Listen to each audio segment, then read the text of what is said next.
So today we're going to be talking a little bit about digital display advertising with Tract Ads. So first I should introduce myself one more time just for those late joiners. My name is Mike Vossen. I'm a product expert with our digital advertising division. I can see from the attendee list, a few of you probably have already spoken to me. I speak a little better than I take pictures, guys. So don't judge me on that profile picture there. I'm very happy and excited to announce that we're going to have a special guest on today's webinar. Chris Steck is our Tract Ads expert, and he's kind enough to join us today just to make sure I don't have any major pitfalls and to let us know a little bit more about this product. So thanks for joining us, Chris. You know, our clients were talking to us, you guys, partners have been asking, is there a better way that we could serve digital display ads and then potentially remarket across different mediums or maybe potentially across different devices? And for the longest time, we didn't have an offering that would fulfill all of those marketing objectives. But I'm happy to say today that we heard you guys loud and clear. And with that, we're very pleased to bring Tract Ads, the newest product of our digital display offering, into the fold. Tract Ads is going to allow us to do all those things that our digital display offering through geofencing might not have been able to do in the past.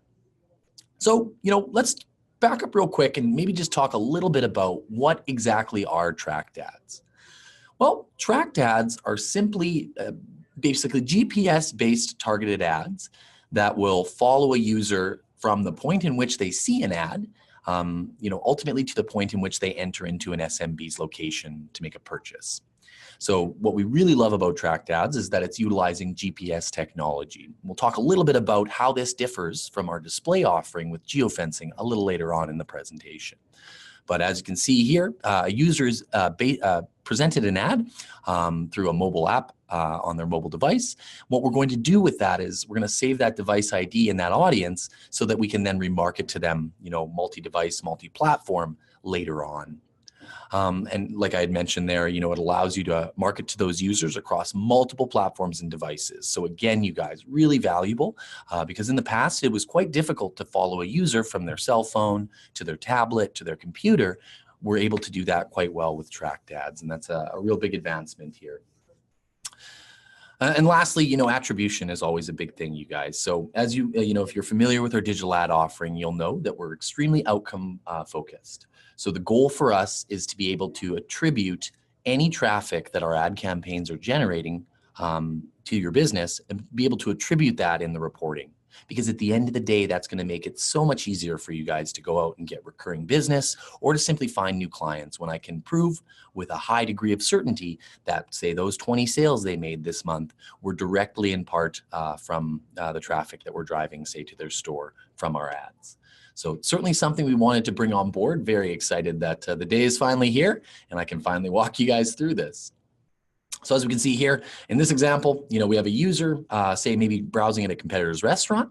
We can actually track that user then from the moment in which they entered into the blueprinted area or the competitor's location into the SMB's store ultimately after seeing our ad. And this is really, really beneficial for a business owner. We'll talk about some verticals as well later on today so we can give you the best possible SMBs to market this product to. So how does this differ from traditional advertising, whether that be social, display, search, etc.? Well, traditional advertising predominantly bases the geo-based targeting off of usually radius targeting, so a centered point, and a perimeter around that, or a certain proximity around that center point. You could do city targeting, state targeting, postal code targeting in some cases. However, none of these are as precise or specific as some of our business owners are asking.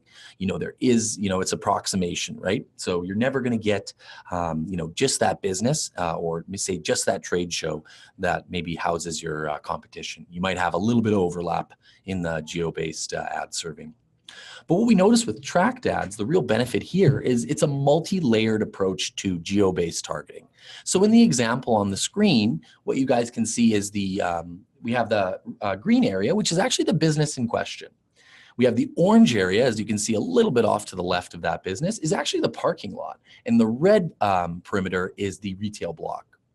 So what benefit is this? Well, if say you're a mall, a store in a mall, to be able to track users as they navigate to say your competition or through the parking lot into say your store, and then maybe, out and leaving, really, really useful to be able to layer in all of those areas in which a user passed through. Gives us a really good idea of how to drive an audience to make a purchase from a display ad, which in the past had a lot of trouble doing that for you guys. So very happy to bring that in. So a lot of you on the call today who might be familiar with our digital display offering with geofencing might ask the question, well, Mike, what's the big difference between geofencing and tract ads? Because they sound similar. Well, in theory, they do share some commonalities. However, the main difference is tract ads granular detail to the audience movement, as well as the, I would say, specificity in the reporting that we're going to provide you. So we do consider this a premium product in the nature, and what it brings to the table. And we'll talk a little bit about some of that reporting a little bit later on today. So what you'll notice is that, where traditionally geofence display campaigns might have fallen short was that the accuracy of the geo-based ad serving, had a little bit of error to it. So you guys can consider, say you're, in a building and you turn on your Google Maps and you're not connected to the Wi-Fi. What you'll notice is that your phone is going to place your location, maybe in the building, maybe in the corner of the building, maybe even across the street. Well, that's because when your phone, when you're using your Google Maps, you're utilizing everything from a little bit of, say, GPS, might be getting your signal or your location based on the Wi-Fi that you're using, or in a lot of cases through triangulation of a cell signal. And what we know about this is while it's very accurate, it could be improved. There's still about a 10 to 15 foot radius of error. And for some business owners, especially those working, say, in a trade convention or in malls where they have a tight proximity of businesses, to have 15 feet of error, that's not ideal for them. They need a little bit more granularity in the geo-based serving of their ads. And lastly, as well, while reporting with our geofence display campaigns is quite strong, TractAds really takes it to that next level, providing things like heat maps. We can look at our audience engagement with that ad message over time. We can dissect exactly what devices are engaging with that ad, and of course, high-level metrics. Impressions, clicks, click-through rates. You guys are always going to get that. But moreover than that, TractAds utilizes GPS-based targeting, which means that that's accurate up to 3 feet. So an audience that enters into a blueprinted perimeter, ideally with their location services on for this to work, will basically capture that device ID. And then once we have that, that audience is now eligible to be remarketed to multi-platform and multi-device, which makes it really, really useful for us, especially if we're thinking of, say, a holistic marketing campaign where we're working on maybe awareness and engagement with display, and we want to serve them a really strong offer, maybe, say, through search video, soon to come social, or just even across display sites. It's a really good way to add another layer of qualification in what audiences get that really good promotion, maybe that 50% off. Because I don't want to serve it to everyone. I want to make sure these are clients that have either gone to my competition, have maybe been in my business before. Makes it really, really nice to add another layer of qualifying tracking on there so that I'm not, I'm not kind of giving away the farm, as it were. I don't want to give that 50% discount to just about everyone. I want it to be that perfect clientele. So how does TractAds work, and what are some of the packages that we could expect to start selling soon? So TractAds comes in a variety of forms, whether it's just simply a location-based tract ad campaign. So like we had just described on that last slide, really, really precise location targeting, again, down to that 3 feet. We could draw basically a blueprinted perimeter around a building, and we could serve ads into it as little as 500 feet, you guys. So, I would say pretty impressive given today's technology. Of course, once the user has that ad and once we've captured them, how do we then continue to serve messages to them as they navigate to different sites, different, say, mediums or on different devices? Well, that's where TractAds comes to play with things like TractAds plus display, simply remarketing to those audiences through display advertising on a multitude of sites. It could be tract ads with video, say you have some really engaging rich media or some really cool video that you want to be able to show those audiences that maybe went to your competitors or maybe at that trade show Well, we can certainly remarket to those users across display network or video networks, excuse me, to serve them a message and have them come back. And lastly as well, Tract Ads plus search is a really exciting development for us as well, because I could not tell you how many times I've had partners ask, Mike, couldn't I serve an ad to someone and then remarket to them across search?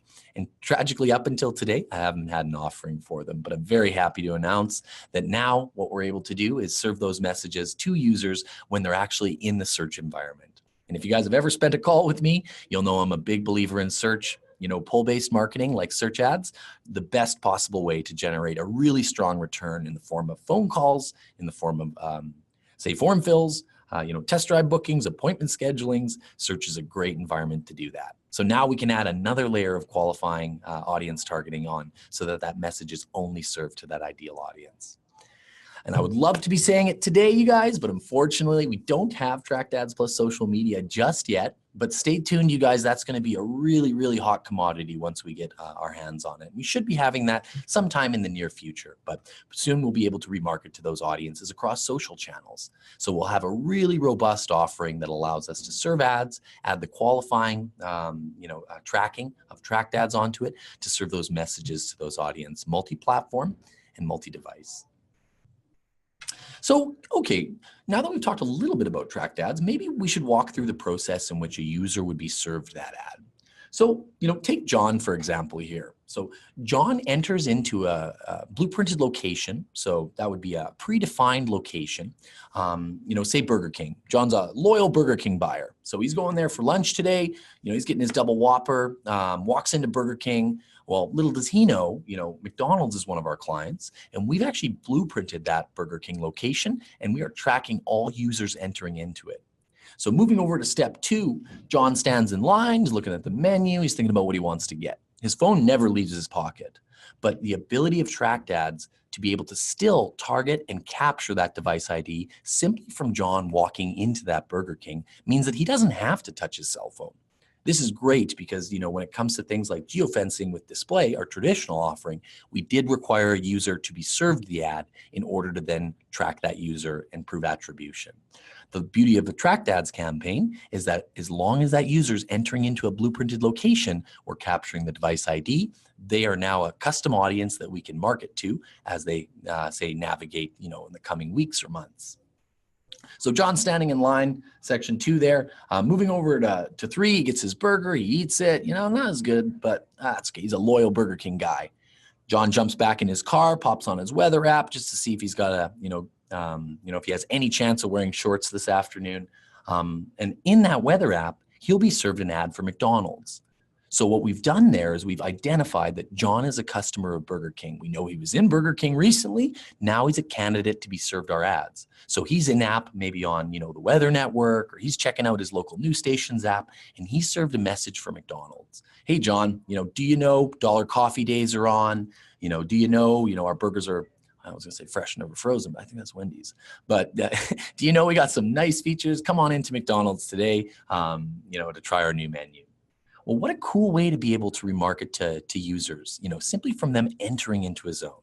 And, it doesn't end there, you guys, because basically once we've delivered that ad to John, basically now they're able to see that ad across multiple devices and platforms as well. So John's seen the ad, maybe he goes home, moving into step 5. Decides to go home and maybe check his Facebook, coming soon, decides to go to maybe his local blog site. He's got to update his fantasy football roster, what have you. When John gets home, though, not even on his cell phone anymore, we're going to remarket a message for McDonald's to him on his desktop or tablet computer. How cool is that, you guys? Could certainly not do that, say, a few months ago, which is making my job as an advertiser much, much easier. And then lastly, it's all about attribution. So like I was telling you guys earlier, because we're very outcome oriented, our goal is to be able to attribute those users who are seeing our ads and then be able to track them as they navigate back to the business to say, hey, Mr. or Miss Business Owner, I can show you conclusively with this report here that ad campaign you purchased through me is really working out well for you. Look at all the new clientele I've taken, say, from your competition, or just net new clients that I've generated for you. and we'll get a little bit more into that into the reporting. You guys are going to find that super cool. But, again, with that Tract Ads, as John navigates now to McDonald's, because he's been served some great deals, his last maybe interaction with Burger King wasn't so great. As John enters into the McDonald's location, of course, we're going to track that and we're going to report on it as well. So when I go to McDonald's CMO next week or next month, I'm going to be able to provide them a report and say, yep, that ad campaign is sure paying dividends. Look at all of these clients we've taken from, say, Burger King or Wendy's or any of your other quick serve restaurant competitors. And, that's just one use. I know Chris has got quite a bit of knowledge that he'll talk about a little later on for perfect verticals to use this product with. But I hope your guys, your heads are buzzing a little bit thinking about, different ways in which we could use this technology, because it's extremely advanced and, it's nice to be kind of the first person to market with some of these things. So definitely start to think about how you could use this with your local clients. So as it stands today, you guys, we already have 2 pre-built packages ready to rock basically in the marketplace. So really easy to go in, provision those in your store and start selling them as early as tomorrow. So we have 2 products readily available. One is Tract Ads Display.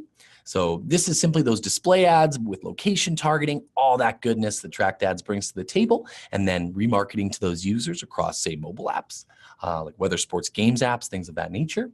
And as well, we have another product called Digital Ads Tract Ads Premium.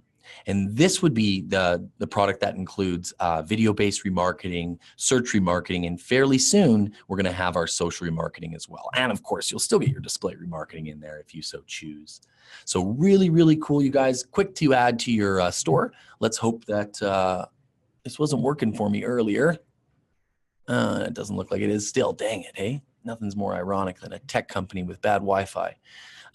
So unfortunately, this might not work for me today, you guys, but oh, nice. Never mind, spoke too soon. So as you can see, you guys, really easy to add this product to your store. I'm simply going to navigate to my partner center. I'm going to go into my marketplace. I'm going to discover some products. And here I'm going to jump in and I'm going to navigate down to Tract Ads. So there they are. I can simply enable that to my store. Here's my Tract Ads display, or build that into a package. Tract Ads probably really well served. Tract Ads plus SEO. Or maybe you decide to do a Tract Ads plus maybe a content creation and really start to generate some cool content for your clients. So really easy to do, you guys. Takes maybe 5 minutes total. Should have no problem adding that up. Oopsies, there we are. Okay. So I believe, Chris, I know you're an expert in this field. Maybe, this is a little bit of a learning experience for me too, you guys. Chris, could you maybe tell us a little bit about the practical applications and maybe some of the verticals that this product works well with?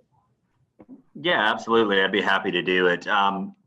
It's a great explanation of the product, and we certainly want to put some life to this. And as you discussed it, there are really limitless opportunities. So how do we really think about how to take this to our clients and use this effectively? And we've really tried to break it down into 3, let's call it categories or tactics. And we'll walk through these quickly, and then we'll look at a couple of case studies in different verticals with each of those. So starting out looking at competitive conquesting, and this is that journey you were talking about with John, walking from Burger King into his local Burger King, eating lunch, and then being served McDonald's ads. So very simply, what we want to do is blueprint competitor locations, identify who's going into those competitive locations, serve them up ads, and then drive traffic to our client's home location. So competitive conquesting is very, very cut and dry and pretty easy when you think about it that way.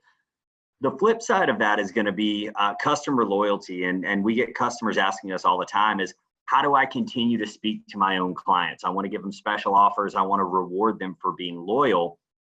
So this is a tactic where we actually identify who's coming into your client's business and how do we speak to those individuals specifically? How do we really know who are using some radio terminology, how do we know who our P1s are? How do we know who our loyal customers are? So this gives us the opportunity to speak to them, ask for referrals, give them special offers, and really have a direct message to those who we know are touching our brands or your clients' brands on a consistent basis. And then the last one here is something that we really love. We think it's really, really cool. With the event or venue sponsorship. So there's a couple of different applications for this. One being, think about any local event, venue, coliseum, arena, concert hall, whatever it may be. Most of those places have local sponsors inside of that building or venue. And those are places where the sponsor sees obvious benefit in speaking to that specific audience, which is great. And we certainly want to continue to promote that. But we saw a gap there because after they leave that venue, how do you continue to speak to that individual? And this gives us a great opportunity to do that by blueprinting the location, identifying who's coming in there, and then continuing to follow them with messages after they leave. The other tactic that we think of with that is for specific events, and we'll talk about one here in just a minute that is a concert, but that's a very specific audience and a finite audience, and based on lifestyles, demographics, all of those other things, we want to identify them based on their physical behavior. We know that they were at a specific event, and then we want to continue to market to them after the fact. So Mike, as you mentioned, trade shows and events like that, this is a great tactic to use for those. Now I'll give you guys some actual real life examples of these. And Mike, I'm not sure if my access is working here to click through. If you don't mind, no problem, hopping over for me. Thank you very much. So this first case study is really unique, and we were working with a local telecommunications company that provides home phone and internet and cable services. And so obviously they were very interested in identifying people who were new to the market and who were coming into the area because their services are something they may not know about, and it's certainly something they want to catch them on the front end with it. So by identifying the physical behaviors of those who have not previously been in the market, who are going to be moving in the market, in this campaign in 5 months, the client reached over 60,000 new movers to the market. I don't remember exactly offhand what the message was, but it was some bundled services of their services, served up those messages, and then drove over 680 visits into their store locations of people coming in to sign up for those offers. And what it resulted in for them was more than a 12 times return on their ad spend by targeting based on physical behavior in their mobile devices, folks who were new to the market.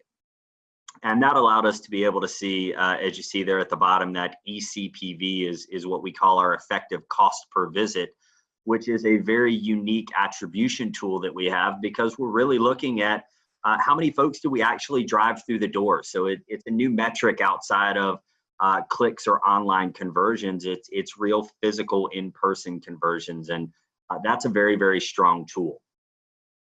Mike, if you hop to the next one for me, please. Thank you. Looking at some vertical specific things and competitive conquesting, this is a real life example very similar to Mike's journey with John at Burger King and McDonald's. This was a local QSR, which is a quick serve restaurant, a fast food restaurant, who had 9 locations in the Southeast, all in one area, but they were underperforming locations for these guys. And so they took a twofold approach to their campaign. And one was targeting a breakfast audience. So they looked at competitive restaurants within a 1 mile radius of one of their locations. And we blueprinted those, and we were able to track and identify those who were visiting competitive locations for breakfast, serve them up an ad, breakfast exclusive, and drive traffic into this client's location for breakfast. But the other side of it was they had a distinctly different audience for their lunch and dinner than they did for breakfast. So this is almost a combination of competitor and loyalty. They also identified users who were coming to their location for lunch and dinner, but not for breakfast, and served them up that same breakfast ad and continue to drive traffic, pushing their breakfast products. And after the first 4 months of the campaign, on a daily basis, we were driving 21 new customers who had not previously been identified in that location. We were driving them into the restaurant for breakfast. And based on what they were spending on that campaign, that gave them an effective cost per visit of just over $7. I'll share with you guys also that this client was gracious enough to share the average customer value with us, and on an annual basis, a customer is worth about $250. So for $7, they were creating a new customer that was worth about $250 a year. So the return on their investment was very, very high. Yeah, that's huge. That makes, and the thing is, Chris, how easy is it then to go back and get month over month recurring revenue? Basically becomes, a non-question. Well, of course I'm going to renew. If I'm paying $7 to generate $200, I'm bad at math, but I get that math. That stuff makes sense to me.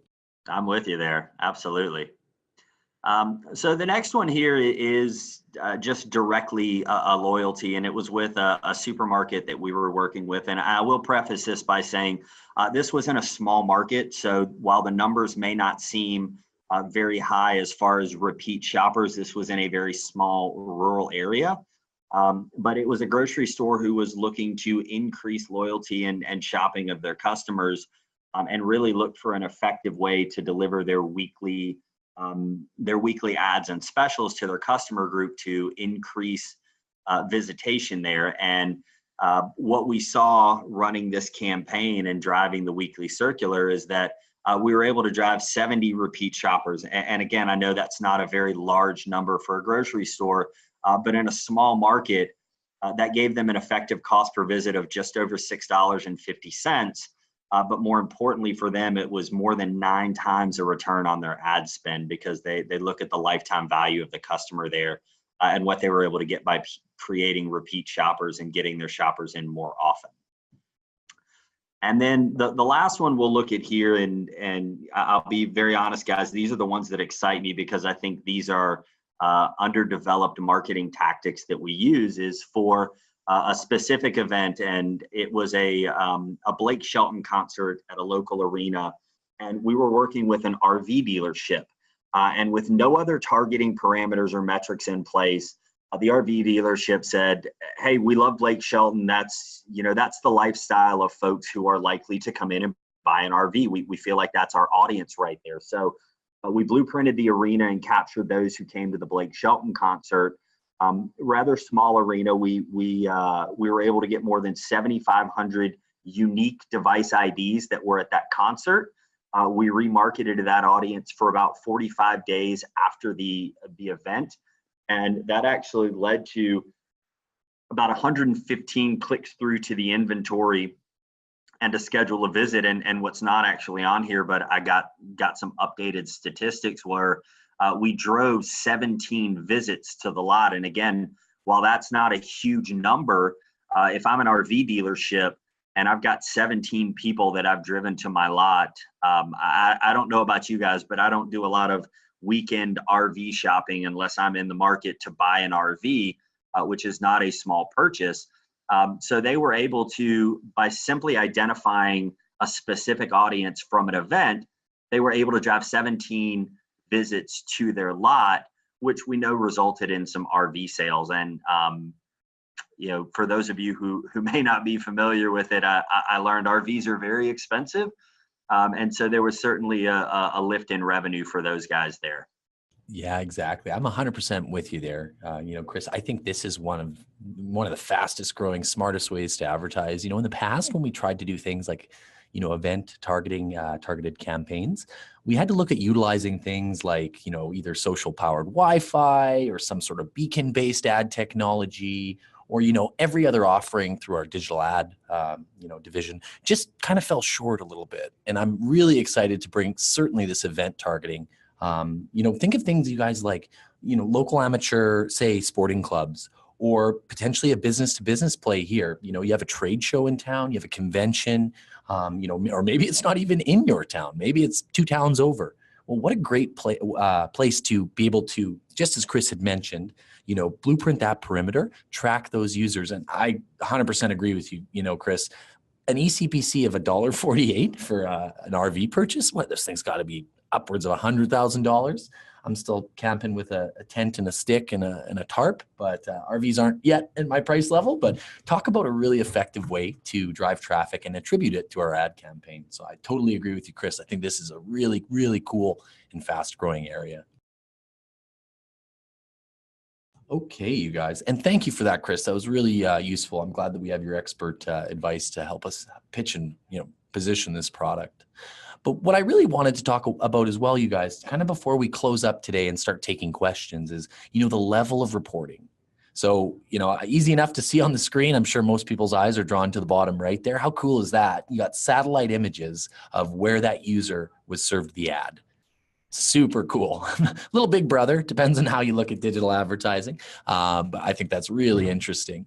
So, the digital, the reporting with this product, you guys, is really, I would say quite advanced. Certainly a step up from the reporting that our current digital ad offering, albeit still strong reporting. This really takes it to that next level, you guys. So, we're looking at things, of course, those high level metrics are always going to be there. Your total clicks, impressions, click-through rate, great. But you know what, can we go deeper into that? Can we get more granular into the data to try to understand trends or try to market ourselves smarter moving forward? And certainly Tract Ads brings that other tool to our belt when it comes to being able to glean those insights. So things like clicks per device, looking at audience engagement, say over the course of the campaign on a histogram, or even just that heat map in the bottom. How cool is that? So being able to show that client in this example, I don't know if you can see my mouse. Here we go, get my pointer up. We can see right here, this little red dot, apologize guys, pretty small picture. That's where the user actually was served the ad, sitting in the parking lot outside of this building. So like we had talked about a little earlier with that multi-layered attribution, business might be here, parking lot's there. Well, we can actually track where that user opened their app and saw that ad. So that becomes really cool information that I think a business owner would be really interested in learning about. And then lastly, conversion attribution on physical movement. So what I mean by that is not only, are we going to tell them all the good things, all the great audiences we engaged with and how we remarketed to them, but ultimately I want to make sure that I can then attribute that user to physically navigating into the business, just as Chris had alluded to in some of those examples he was going through, to be able to show that business owner, the success of our campaign. Because as Chris had mentioned, how many people are going just on the lot to look at RVs? Well, I would imagine if you're on an RV lot, probably interested in making a purchase in the near future. So being able to attribute that is a large portion of I think the value in the reporting, in the sense that it'll allow you to, really secure those month over month recurring revenues, allowing you guys to go out and sell more ads or to go find new clients and not bother about, having to prove yourselves come report time. So, I think these reports basically sell themselves. If I could just have them passed out directly to the business owners, you guys, I could take hours off of your life. But I know that a lot of everyone on the call here, I know you guys like to do, more consultative marketing. So I think it's really useful to come to a business owner with these reports and then describe a little bit about what we're seeing. So look at the performance over this month. Ads are doing really well, or maybe we're noticing a little fatigue.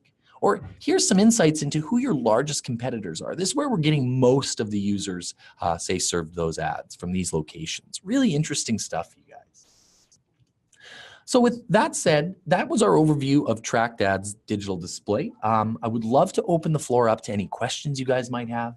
I think between Chris and myself, we should be able to handle those, but please feel free to use the question section. I notice a few of you already have, and we'll address those questions now. So let's see what we got here. All right.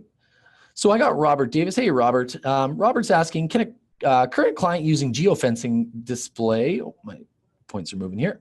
Where did that go? Can a current client using geofence display be grandfathered into Tract Ads at a lower entry price point? So Robert, to that question, I would say no, apologies. We won't be able to grandfather them in at a lower price point. The fact of the matter is, Robert, we're using such advanced technology with Tract Ads. We're buying, great ad inventory. It is a premium product. And truthfully, you guys, I would sell it like that. It's certainly a step up from our existing digital display ads. You're going to get that much more insight or that much more granular detail on your reports. So I would say that, this would be a perfect time to maybe take it to the client and say, hey, Mr. and Miss Business Owner, do you like the geofenced reports we're giving you? Yes, no, is there things you'd like to see? If so, let's explore upping that budget a little bit and getting you into this Tract Ads product where we can, in essence, give you 2 networks instead of 1. Because as you guys will remember, digital display is exclusively used on display sites. Whereas with Tract Ads, we could have those, say, audiences serve that, that ad on a display site. We could have them serve a remarketed message on a video site through search. And then again, coming soon, we'll be able to do that through social channels. So think of the opportunities there. let's see, who else do we got in here? Okay, this one's all wordy. This is a long one. Mark's got a long one here, so let me try to truncate this a little bit. Could this work in the following example? Motorsport Shop A would like to serve ads to prospects or clients, customers of their competition.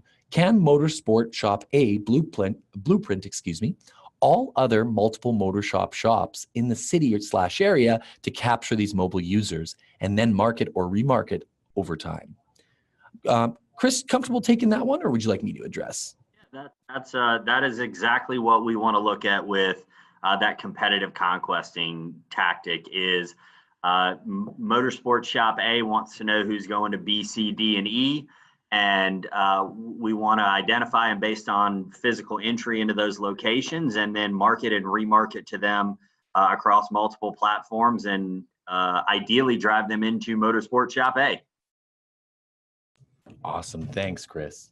So I got Robert Davis here again. Are the entry price points firm or can a client start at a lower level? Again, Robert, I think the way that we should position this product is a premium digital ad offering.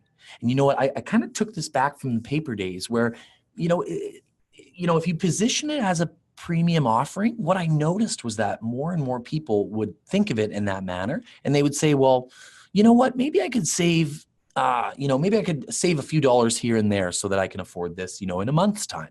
Because at that point, I don't want to discount the value of this tool. Certainly really interesting, certainly, industry leading. You guys, I don't think we should discount it. I think we got a really strong offering here. Let's try to put the dollars towards it that we'll need to really be able to show value for you guys. And if you've ever been on a call with me, you guys know the more you put into digital ads, the faster and better our results, right? So I don't want to lowball these campaigns because in my mind, we're just going to hurt ourselves down the road. Get the business today, but month 2, maybe we lose it. That's no good for you guys. That's no good for us either. Let's try to lock in those ideal clients that see the value of this tool over a long period of time, because that's going to make your day-to-days easier. It's going to make your business much more profitable. And frankly, it's going to give me a lot more job security. So that would be awesome. All right, let's see. All right, I got Robert again. The Blake Shelton example is a one-time event. Does that mean these tracked campaigns can be one-offs, or do they require a 90-day commitment as well? So in that case, Robert, we would, I'll allow Chris to speak as well, but, I'll say from my opinion, Robert, we definitely want to try to keep those campaigns to a minimum 3-month run. And that's just simply based on all of the best practice that we've developed over the years. I'm 7 years of ad knowledge, you guys. The short campaigns are always the ones that just don't generate the best results. And ultimately those clients end up churning and leaving. I don't know if you have anything to add to that, Chris. I would just say, some of the questions, while very, very relevant, are a little bit of a one-off. Those are situations we need, we want to have a discussion. Who's the client? What's the product or service they're marketing or advertising? We used 45 days with the RV dealer because we were working with a finite audience, and with 7,500 people, if we continue to serve the same message, trying to drive them to a lot for 90, 120 days or more, we're going to hit a point of diminishing return. So it's really going to depend on, in those instances, what's the client, what's the offer, what's the messaging that we're looking to get across, and does it make sense to go anything less than 90 days or more. But those are very good questions, and certainly things we'd want to discuss in a bit of a one-off situation. Thanks, Chris. So John asks, when will the social tract ads be available? So, I don't know if you want to speak to this as well, Chris, but I would just quickly say, John, we don't have a hard ETA on when we should expect those. And truthfully, you guys, I'm not a big believer in promising something that I don't have a high degree of certainty I'm going to deliver on. So I don't want to give you a date and then have, a bunch of client or your partners come back and say, Mike, I'm chomping at the bit to get my teeth into this Tract Ads plus social. But no, you guys will always be updating you through either our weekly email blasts or, certainly in the product marketplace, you will be alerted once Tract Ads plus social gets added to our mix. I don't know if you have anything to add there, Chris. It may be open mouth, insert foot here, but talking to the developers and engineers, we are shooting for Q1. So we are certainly working as best we can to have that as an available product in Q1. Awesome. Thanks. Well, I'll be looking forward to that. That'll be cool. Can't tell you how many questions I've had about people, trying to remarket on social. So that's awesome. All right. Tim Barry asks, do we need access to their accounts, i.e. Google Ads, etc., or is everything handled on our end in Vendasta's accounts? So in this case, Tim, I don't believe we would need access to their Google ad accounts. It'd run like just any one of our other digital ad campaigns, in that remarketed ads are pushed from our business manager that we've gained access to the client's page from.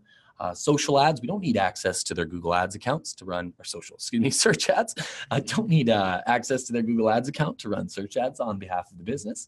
And with display should not be a problem either. So no, we handle it just like we handle every other digital ad campaign for you, namely taking over that fulfillment portion for you. All right, who else do we got?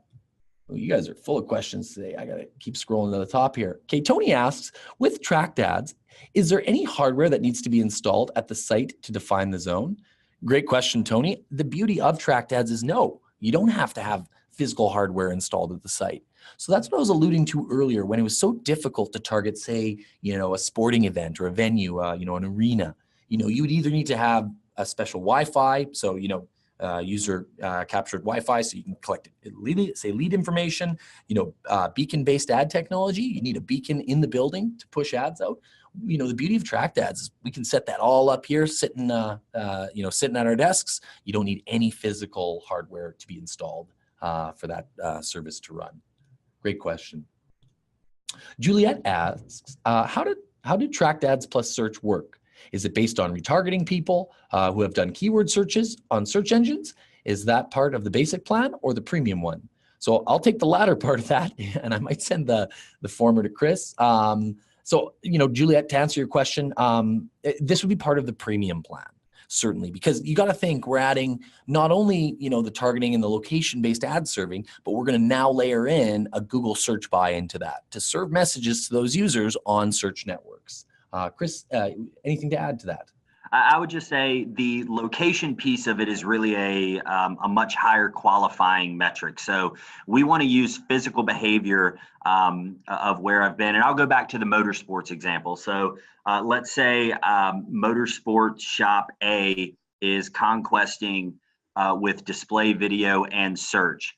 If I enter motorsports B and then I go home and I search in Google for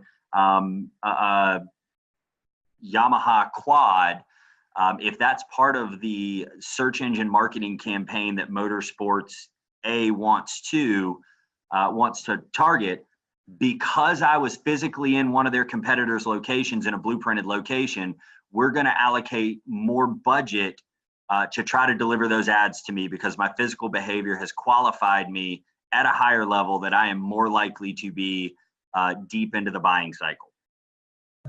Great answer, Chris. Thank you. So Juan asks, how can this be used by a residential real estate broker client? Chris, you have a good case study for that? Not a case study per se off the top of my head, but we have different audience groups that already exist as we're always tracking data. So just like with a new mover program, we've got audience groups and behaviors and profiles for those who are in market to move, those who are looking for a mortgage, and other behaviors based on the buying cycles of specific products and services. Awesome. Thanks, Chris. Let's see, what else do I got here? Tony asks, I'm gonna try to answer this one, Tony. This one's a tough one though. What's changed that allows the GPS location targeting to get within 10 feet of a user versus 30 feet like you indicated prior? Is this a result of new mini cell phone towers? So, Tony, to answer your question, I would say, accurate down to 3 feet, actually, and as far as what technology has improved, if you're referring to because I'm wondering where you got that 30 feet, you might be listening to our digital display with geofencing. And that's just due to that, utilizing things like, GPS uses a little bit of that, no doubt, but it'll use things like Bluetooth. It'll use things like Wi-Fi connections or triangulation of a cell signal. There'll always be an element of error there. because you're kind of, using a bunch of sources. They're never going to be as precise. Whereas GPS technology, as we know, continues to evolve. There's so many satellites up there mapping the world and helping us with GPS. I feel like I'm a little bit of a fish out of water, though, talking about what GPS technology has changed to allow us to market, this product smarter. Hopefully I answered your question there, but I apologize. I'm not much of an engineer. Mike, let me asks, is there the usual 150 setup fee for ad design and landing pages, etc., for this program? So really happy to say, Juliet, that with Tract Ads and with, let's see, how does that work? I believe both of them would still incur a 150 setup fee, but I might need to take that offline. I actually hadn't thought of that prior to launching the webinar. I don't know if you have any insight into that, Chris, maybe not, but what I might have to do, Juliet, is take that offline. I would imagine there would be, because we're still doing the creative work, right? We're still building the ads, getting the content in there, programming them successfully and setting them up to be served. So I would imagine you'd still incur that $150 fee, but that's a great question, actually. I'm gonna take a note here and I will take that offline and address. All right, Tim K asks, how many ad impressions are guaranteed for the cost? Oh, that's a great question. I don't know if you have any insight on that, Chris. Off the top of my head, I don't. I think that's one we've got to address offline with some of the other folks on the team, because off the top of my head, I am not exactly sure. Sure. No problem. All right, add it to the list. Great question, Tim. All right, we have Juan again. Generate buyer leads, generate seller leads, promote their exclusive listings. I'm trying to decipher your question there, Juan. So can you use this tool to generate buyer leads? Can you use this tool to generate seller leads? Oh, for your real estate client, right. Can you use this tool to promote their exclusive listings? Any insight on that, Chris? That goes back to discussing those. What's the campaign objective? Obviously here, what are we trying to generate? How are we generating them? And what data, audience groups, and behaviors do we already have that would fit the mold for that? I know we can certainly do those things in this setting, and off the top of my head, I can't dig into that data and say exactly what. Those would be offline discussions we'd certainly want to follow up with. Perfect. Well, great question, Juan. Thank you, Chris. Jason asks, what's the recommended retail price? That's I would say that's going to depend on your market and local competition, Jason. Again, I fall back on the nature, the premium nature, I think, of this product. So, personally, I don't think I'd lowball this. I think I would, while you still want to have a competitive price, undoubtedly, I don't think that we should be selling this for just, pennies on the dollar. I think we got a really good product here, you guys. So we should go out there and we should ask, for the money that it's worth. I would say, just off the top of my head, I would say the bulk of our partners, you guys, usually mark up our digital ad campaigns anywhere from about 10 to 25%. So that could be maybe your base point, but I would definitely take into consideration local competition, how fierce it is, whether or not they have any kind of tech, I doubt they have anything even close to this, but kind of figuring out exactly what's the appetite for a digital ad campaign. And of course, as Chris was mentioning with that RV example, well, geez, if we're generating a cost per lead or cost per user, cost per view, excuse me, of $1.38 for a potential to make $100,000, I'd mark that up fairly heavily then, because we know that we have a proven track record. There's a high lifetime value of the client, which means that we should try to sell that at a premium price. I don't know if you have any insight into that either, Chris, but I would say 10, 25% would be kind of the ballpark. And then if I were you guys, I would just kind of peek around and see what your local competition is doing and maybe what they're charging, because that would give you a good idea on how to price this competitively. I agree with you. I think just keep in mind it is there's premium attribution to this. So you're really showing not just clicks, not just online conversions, but physical behavior is a great indicator of intent. So if you're able to drive traffic into a physical location, there's a very, very high likelihood that you're going to get closes, you're going to get sales, and that you're working with a highly qualified prospect or potential customer. Great answer. So I have Stephanie asking, what's the price of the premium package? Well, the premium package, the wholesale price is $2,500, if I'm not mistaken, monthly. So that's just because, again, we're layering in those other networks, right? So if it's YouTube, I got to go buy a bunch of YouTube, ads or ad space. If it's, say, search, I got to plug a bunch of cash in there to make sure we're, remarketing to those users as they're in that search environment. Think of the premium product as kind of a 2-in-1, you guys. Whereas the Tract Ads display, or just Tract Ads general, rather, I should say, while still technically a 2-in-1, you should think of that premium product as you're adding an additional medium to serve those ads through. So it's kind of like thinking of adding a second campaign, if you really think about it. Great question, though, Stephanie. Jason asks, is there a training video on this? Well, you're in it. This is the video that we're going to cut. We're going to throw it on the YouTube channel for you guys. And of course, I myself will make myself available to, offer any time to partners that might have further questions. I'm still learning just as you guys. So I got Chris, my expert, on the line here today. But certainly in whatever capacity I can help, if you need some specialized discussions, it's certainly something that I can give you some of my time for.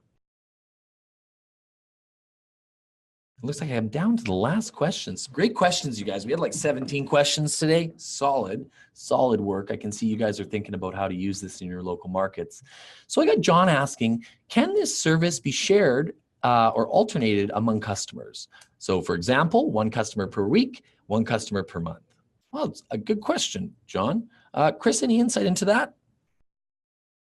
If I'm understanding it correctly, we're talking about almost buying in bulk and distributing among multiple clients. I would not recommend that. This is a very, very data-driven platform, especially if you're generating and creating a new audience, i.e. competitive conquesting those who are going to your clients' competitors. So that is going to take a little bit of time. And if that's part of the reason that we require minimums with this, so that we can build those audiences. But also, the longer a campaign is running and the better the data can optimize itself.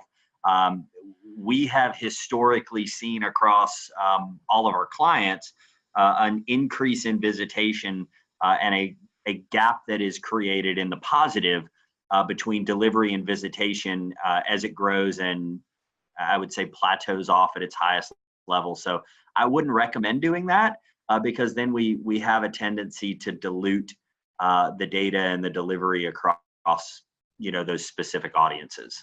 No, I would agree with you there, Chris. Again, it's all about attribution. And when you're throwing a bunch of people in the pile, sometimes it might be difficult to attribute one store visit to one client versus another. I know that's certainly the case with our display offering with geofencing. It becomes really difficult to say, oh, that user went into, that McDonald's location on, 124th Street versus went into that McDonald's location on, maybe, Spalding Crescent or something like that. It becomes tough to kind of differentiate between those two. And then when you can't differentiate, I feel like the value of our reporting is kind of undercut a little bit there because you can't really give them that, that marketing insight to be able to market themselves smarter moving forward. So I agree with Chris. I'd try to keep this to 1 client, you guys. I'm trying to think of a case in which you'd want to put a bunch of clients in 1 campaign other than trying to save cost, which if that's the case, you guys, maybe they're not a candidate for this premium product. I would try to, really, there's a lot of value in this and I can see it based on the questions that you guys know that. So, let's not be afraid to ask for these healthy budgets. What you'll notice is that if people are spending a higher value with you, and we're able to generate those really good results, they're going to continue doing so. Hey, that's more money for you guys. That's more cash for us. It's a win-win situation for everyone. Hey, Mike, let me add one thing to that. And I think it may help with that question. And I'm trying to put myself in the marketer's shoes. Using the Blake Shelton concert as an example, you can still sell that one audience to multiple clients. It doesn't become exclusive to one client. So in that example, if you had an RV dealer, an auto dealer that sold trucks, and a Cabela's or like an outdoor store, and they all said, hey, that Blake Shelton audience is a great audience for me. You can absolutely sell programs to all of those. The audience does not become exclusive for one advertiser or off limits or exhausted, I guess I should say, if one advertiser is buying it. You are able to sell that audience to multiple people. That's cool. Yeah, talk about the application. I can think of handfuls of clients that could probably work really well with. Thanks for clarifying, Chris. Okay, guys, so looks like we're all out of questions for today, and that actually works great. You guys, I honestly thought this was going to take a much less time, but we've made it almost a full hour. Oh, yeah, John just popped in here for the question, and that's what he says. Yes, that's what I was thinking, selling the audience to multiple customers. Hey, John, you're one step ahead of me. Good on you, and thank you, Chris, for clarifying. I hadn't even thought of that. That's a great idea. I'm going to use that. With your permission, John. So that said, you guys, really want to thank everyone for their attendance today. You know, you guys are great. These are awesome questions. I can see you guys are thinking about using this product in some pretty clever and creative ways, because I've got some good ideas from this already. You know, to Juliet and Tim, I'm going to take your questions offline. I'm going to reach out to you, though, and I'll give you an answer on that 150 setup, and as well as the impression counts for spends. So as soon as we can get an answer on that, I'll clarify that with you guys as well. And lastly, I'd like to thank Chris for standing in on today's talk. You know, certainly without him, I would not be as knowledgeable and would not be able to have answered all these questions or talk about those case scenarios. So thank you, Chris, for attending with us today. Okay, guys, well, that's the end of our webinar. I appreciate you guys tuning in today. We're going to, of course, take this recording, upload it to YouTube, and it'll also be in the webinar section of our support site online. But again, if you have any questions moving forward, you guys, you can always reach out. My name is Mike Vossen. Again, I'm with that digital ad department. So you're more than willing to reach out if you have any questions in the future. But I appreciate your time. Thanks for spending your afternoon with us. Hope you guys had a great Halloween, and we'll be talking to you real soon. Have a great day, everyone.